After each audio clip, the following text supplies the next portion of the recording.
ఒక రాజుగారు ఒక మంత్రి గారు అడవిలోకి వెళ్తున్నారంట. అడవిలోకి వెళ్ళేటప్పుడు రాజుకి ఒక పండు చిక్కిందంట. ఆ పండు కోసుకుంటున్నాడంట. పండు కోసుకునేటప్పుడు రాజుగారు వేరు తెగిందంట. తెగి కింద కూడా పడిందంట. అప్పుడు రాజు బాధపడుతుంటే మంత్రి గారు నవ్వుతున్నారంట. వేరేంట నవ్వుతున్నావేంట్రా నువ్వు, నాకు తెగిపోయింది వేలురా అని.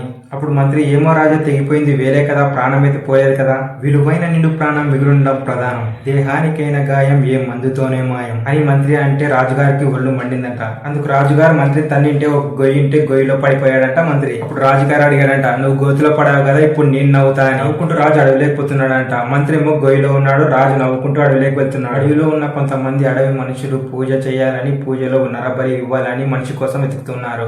అప్పుడు రాజు మారువేషంలో ఉన్న రాజు కనబడతాడు. ఇక రాజుగారిని తీసుకుపోయి బలిపీఠంపై కూర్చోబెడతారు. ఈయన్ని బలి ఇచ్చే ముందు టెస్ట్ చేస్తారనమాట. వేలు ఉండదు, వేలు లేనందుకు వీడు పూజకు పనికిరాడు, బలి చేయడానికి పనికిరాడని పక్కకు వదిలేస్తారు. అప్పుడు రాజుగారు పరిగెత్తుకుంటూ పోయి గోతిలో ఉన్న మంత్రి పైకి తీసి, రే నువ్వు నాకు వేలు తెగిపోతే నవ్వావు కదా, నాకు వేలు తెగిపోతే నష్టం అనుకున్నాను, కానీ నాకు లాభమే జరిగింది, నాకు తలకాయ తెగిపోకుండా కాపాడింది.